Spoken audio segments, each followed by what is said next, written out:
Welcome to episode 7 of Principal Science, and I'm your host, Principal Science. Today, we are going to talk about a wedge. I have another great STEM story for you. We're going to increase our science vocabulary, and we're going to learn about another great scientist. So enjoy episode 7 of Principal Science. It's time for a little brain science, and I want to introduce you today to the power of yet.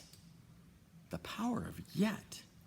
Next time you think you can't do something, I want you to think about the power of yet. Don't forget yet. Maybe you can't do it now. That just means not yet. All right? Maybe you don't know all your multiplication facts yet. Maybe you're not the greatest reader in the world, because I wasn't a great reader when I was in elementary school, but I never forgot yet. I might not be a great reader today, yet I will be a good reader. So think of the power of yet. Maybe I'm a gymnast and I want to do the splits and I can't do them yet. Okay? Maybe I can't do a backflip yet. But if I keep practicing, I can get better. So I can't do a backflip yet, but I'm going to be able to. All right? So don't forget the power of yet. The brain is a very strong muscle, and keep remembering yet. I might not be able to do it yet, but I'm going to get there. The power of yet is amazing. It's three little letters, Y-E-T, yet. It's a very powerful word. Don't forget yet. If I Built a Car by Chris Van Dusen. This is an E.B. White Read Aloud award-winning book.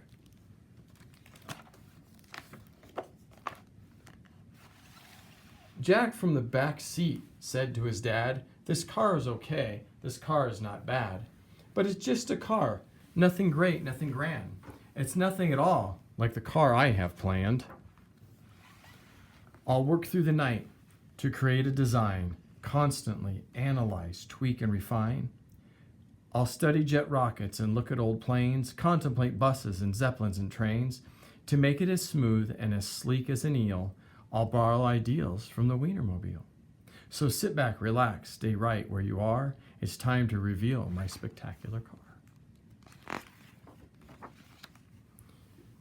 You'll see that I've added a lot of neat things. Flush fender skirts and retractable wings. 3 headlights up front, 4 taillights in back, plus 2 giant fins like our old Cadillac. My brand new design will be curvy and round with special jet engines that don't make a sound. I'll paint it bright colors with accents of chrome and top it all off with a plexiglass dome. I'll build a safe car just as safe as can be, because safety is job number 1 in my plan. It might look like steel, from afar you can't tell, but it's actually made of a polymer gel, a space-age concoction that I just invented, so in a collision, my car won't get dented. It simply absorbs what we happen to hit, and folks would be fine in the seats where they sit. Come with me now and I'll show you inside. I've put in a couch, it's comfy and wide, plus a fireplace, fish tank, and there's something cool. The floor can slide open and look, there's a pool. Now step right this way to the back of the car. Note the red button marked Instant Snack Bar. Say you're hungry and want a treat, just press it and suddenly good things to eat appear in a flash, anything you please, from hazelnut pudding to aerosol cheese. Ew, aerosol cheese. After you've eaten, you might like a nap, and Robert the robot makes napping a snap.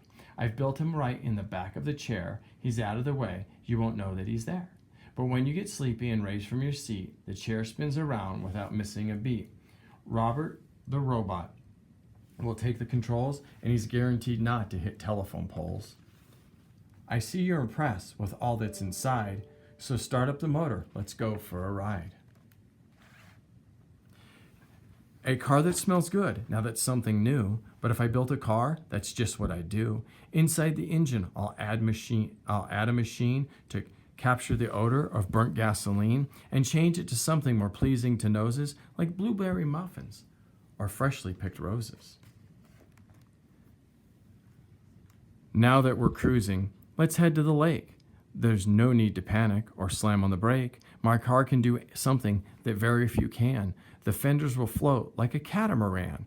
We're skimming the waves and we're having a ball. But wait, hold your horses, because that isn't all. Boating is fine till we get the urge to dive underwater. Oh my.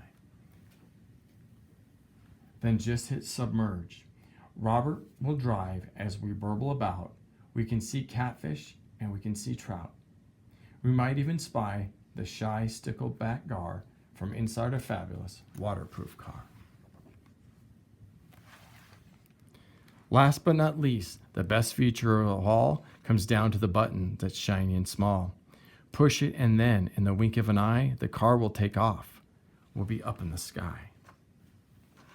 We'll fly over the land, we'll fly over the seas to Alaska, Nebraska, Bermuda, Belize, or take a vacation when things start to freeze and fly us all down to the Florida Keys.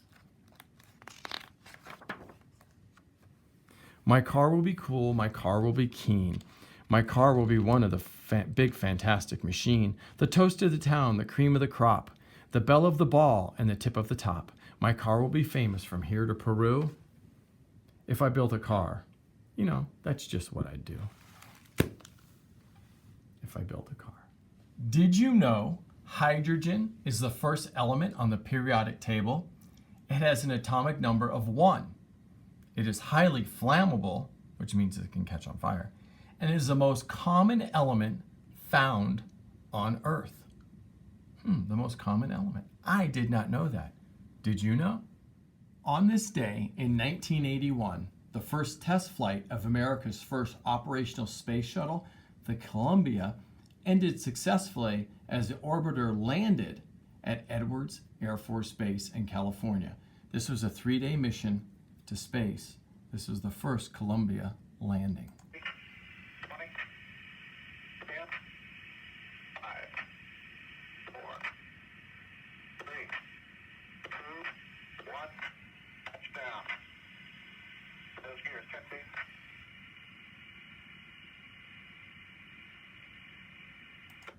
This was a very exciting time for NASA and for us as a nation. The scientific word of the day. Estuary. This word describes an ecosystem where a freshwater river meets a salty ocean. An estuary is partially enclosed by land.